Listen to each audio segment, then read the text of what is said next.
به 20 متر میرسه. حالا 20 متر نه، برای موج سواری 5 متر 3 متر هم میشه موج سواری کرد، ولی ما موجهایی داریم در تابستون که به 6 متر و 7 متر میرسه. 7 متر بله موج. بله. خیلی 7 متر 7 متر خیلیه. بله.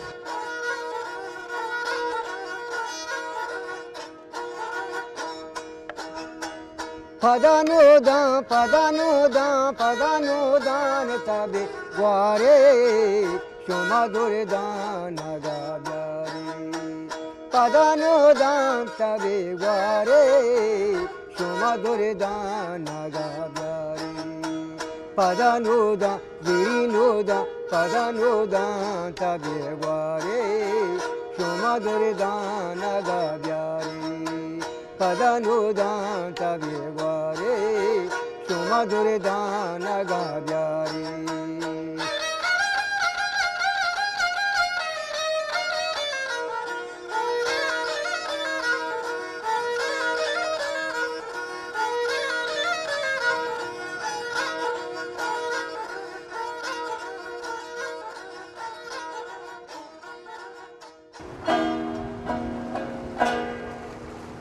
خراب نمیشه که من این کارو میکنم؟ نه این تو آرام نمیشه، یواش یواش آرام نمیشه. چی اسم این سازه؟ سرود.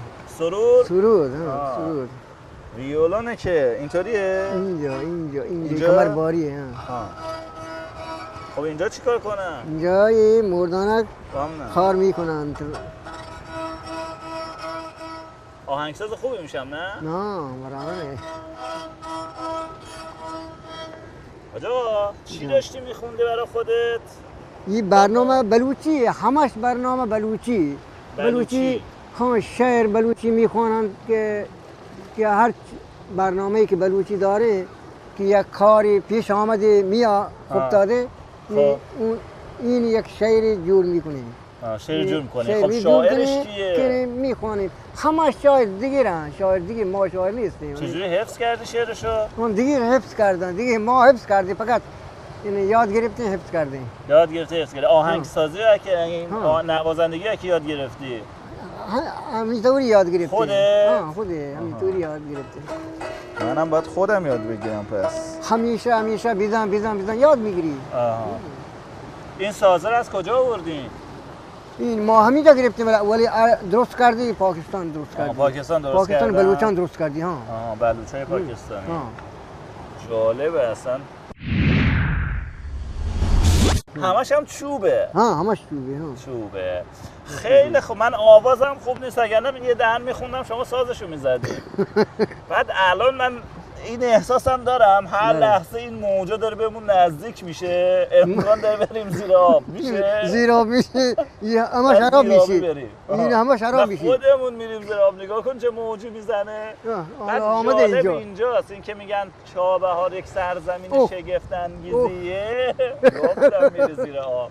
این طرف خورشید غروب کرد، این طرف ماه داره طلوع میکنه.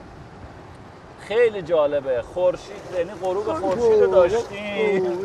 یه چیکار کردی؟ گفتم میریم زیر دریا. اینطوری کنه. موج بعدی میخوره. بعد میخوای اینجا. نه راجی جان. هیچ اتفاقی نمیفته. میخوای بمونی؟ نه اینجا بشینی. خواهد بیا اینجا بشین. اینجا بشینی. زیادتر میای اینجا میای. بشین. اینجا میای. بیا. داره میره. اینجا بابا میای. ترس نداره، کیف کن. نه میای اینجا همینجا وایسا. نه میای اینجا. میاد. بذار بس بمیدم. ببخشید. مبارک دادر رندان پدا دوران رامسندا وسی شیران نگاه داره شما دوردان نگاه بیاری وسی شیران نگاه داره شما دوردان نگاه بیاری پدانودان پدا کوشان پدانودان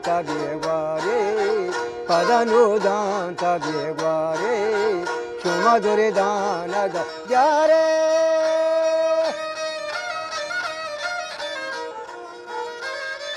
اسم چی حاجی؟ اسم من غلام حیدر بلوچ. غلام حیدر بلوچ. این کلاهی که سر کردی چیه؟ این کلاه از بلوچیه؟ ها کلاه بلوچیه. من میتونم سر کنم؟ سر میکنی؟ سر کن. کلاه بلوچی سر. ها کلاه بلوچیه. نمیاد. ها. نمیاد. لباس بلوچی هم باید بپوشم. ها لباس بلوچی بپوشی. جالبه. کلاه بلوچی. بله. آقا کلاه هم سر ما گذاشتی یادت باشه. خیلی خوب. بعد داشتی برای خودت آهنگ مینواختی و میخوندی اونم کنار ساحل. من میخواستم روی این جلبک رو بشینم میترسیدم که لباسم خراب شه. بعد آقای موبین گفتن که بشینید به ضمانت من، اگه کثیف شد یا خراب شد من لباس بهتون میدم و الان دستم میزنم اینطوری هیچ اتفاقی نمیافته و جالب اینجاست که اینا به لباس آدم آسیب نمیزنه.